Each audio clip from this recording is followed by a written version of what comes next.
play a game, gonna play a game, gonna play a game, gonna play a game, gonna play a game, gonna play a game, play a game, gonna play a game, gonna play a game, gonna play a game, gonna play a game, gonna play a game, gonna play a game, gonna.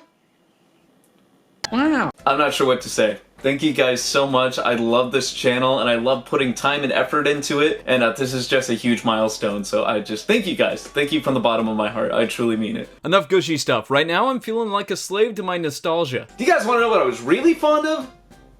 The SpongeBob SquarePants movie! The SpongeBob movie played a big part in my childhood. This was the one DVD that I owned. And hey, you wouldn't hear me complaining because I loved this DVD. I played it on road trips, before bed, my first date with my girlfriend. I've remembered every word of this movie. And I almost made an ASMR reciting the movie from memory. And again, the only reason why I'm putting on this blindfold is so that people are like, well, he's clearly reading a script. I'm so glad I didn't. But you know me, I'm a big fan of video games, so if there's a game based off of the property, I am sure to play it. And thankfully, this movie has a great game behind it. This game was so fun, exploring Bikini Bottom, driving the paddy wagon, collecting objects, and thousands of crowns. Oh wait, I'm showing you the wrong footage. There we go! Exploring Bikini Bottom, driving paddy wagons, collecting objects. Oh, you guys thought we were looking at the console release today.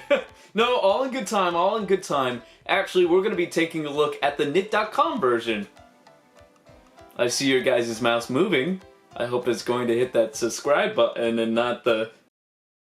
This game is interesting, I promise. I can't even call this game the PC port because that's a completely different product on its own. No, this game is more like a promotional game on the Nick.com, but there's a little more effort put into this one than, you know, a normal Flash game. It has 3D models and can offer more than a 30-minute experience. I would even consider this game to be part of the 3D game trilogy on the Nick Arcade. We'll look at the other two another time. All you need to know about this one, it is a 3D racing collectathon.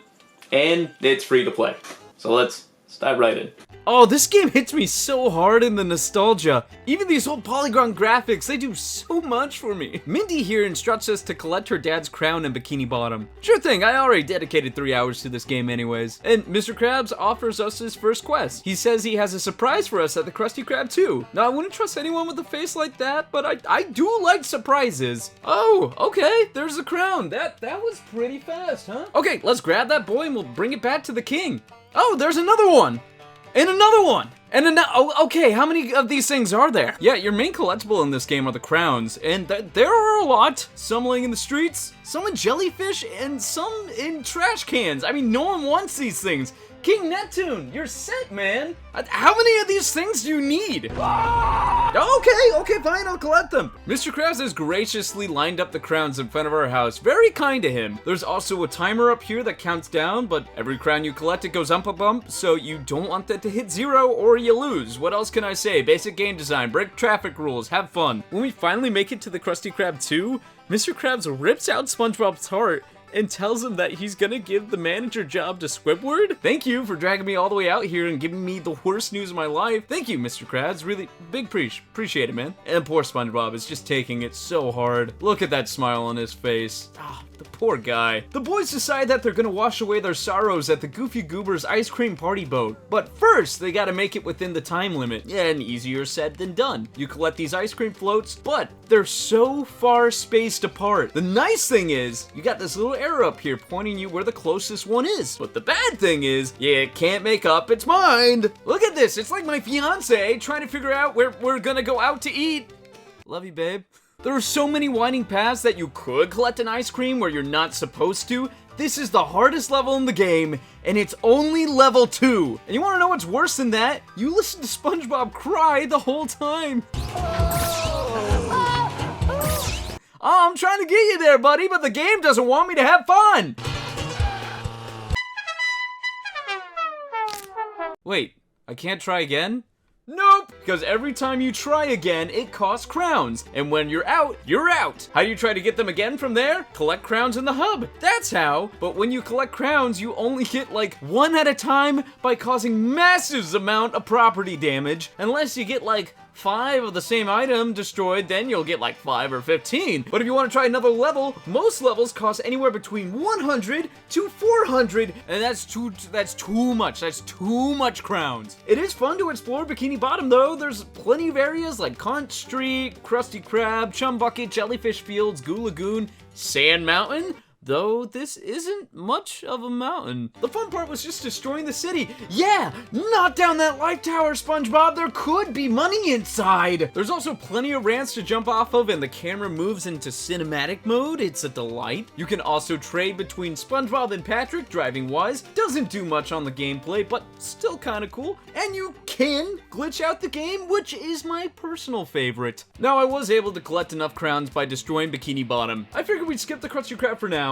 and go straight for Goofy Goober's party boat. Now Mr. Goober here sees that we're upset and wants us to help him sing the song.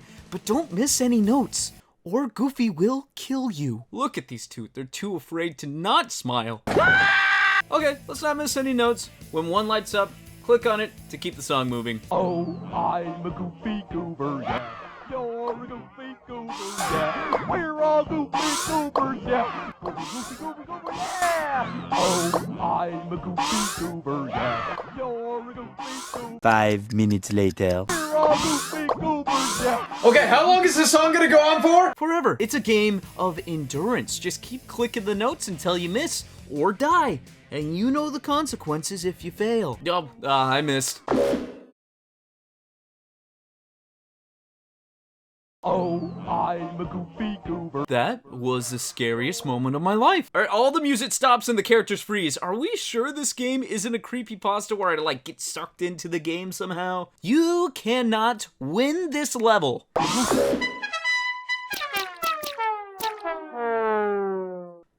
Ever. Well, we did make a profit off that. Let's try the King Neptune level. He's upset because the squire keeps blowing his horn. Now our job is to click on him before he does. This is more or less the same as the last minigame, only there's an extra thing to click on. It doesn't have repetitive music, so, I mean, that's nice. They still get a little scary when you miss.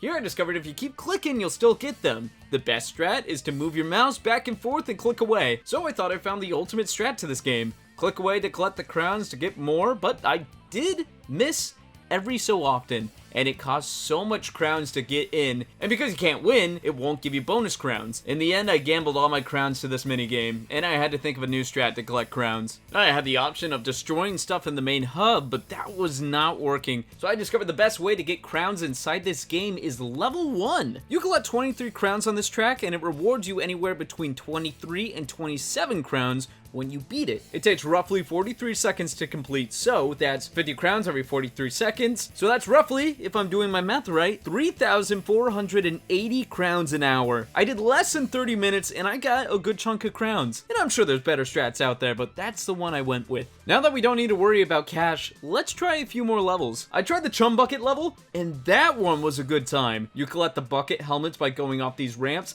the timer is very generous, and the arrow is actually useful. You could probably farm this level if you're good at it because it also gives you a chunk of crowns when you beat it. Next, I tried the bar level. It's a bubble popping minigame. Don't let any bubbles get past the door. I've seen this minigame done in other SpongeBob games. The concept is pretty simple. You have 3 tries and SpongeBob sits there and does nothing while Patrick does all the work. Thank you, SpongeBob. And later I found out you can move Patrick, which makes the minigame a lot easier, but truth be told, I didn't really care enough to try again. Also, SpongeBob T-poses at the beginning of the level, so that's pretty cool. I finally tried the Krusty Krab level again, and by golly, it's so hard. I did figure it out though. You can complete this if you avoid the sundaes on the right and go straight for the path on the left. Make sure you get every item and hit every ramp to make it to the end. If you lose a second, you won't be able to make it. There's no payoff too, by the way, but just let you know. Next, I tried Dennis's level, and for being a racing game, there is very little racing going on here. But here you do have a chance to race Dennis. He is complete bullhawk though. He rubber bands you so hardcore. Whoever's in the lead, they can collect the crown and get a speed boost, so the person in the front has the advantage, which is very dumb. I did beat him first try, however, just by being in his way and letting him hit me, but not before having a few more glitches. What on earth is happening? What is happening? This level might be the most expensive level in the game, but far from the hardest. No, the hardest one is the last level that we're looking at, the monster-filled trench. And yeah, no, this one's challenging. You want to collect the crowns, dodge the monsters, jump the caverns to make it through the level, but some crowns will be placed in such a way where you will need to hit the monster, and when you do, there's this long animation that plays out and has you face away from the racetrack. All right, let's do it. 250, let's go. Gotta avoid those guys. All right, let's play again. A lot better this time. Go, go, go, go! It's right over there. No, no, no, no, no, no, no, no, no. I can't beat it. I can't beat it. Yeah, but in all honesty, this game is a good time. It's mostly the nostalgia speaking because I sunk hours into this game. Not that there's hours of content here because it's a pretty quick game. Despite the weird naming convention, this is a fantastic game. And if you guys want to see even more of this game, I played it on my Let's Play channel, so if you want to check that out, feel free to. But yeah, again, thank you so much for 1,000 subscribers. Honestly, it meant so much for me. As always, I appreciate you guys, and I'll see you in another episode. Goodbye!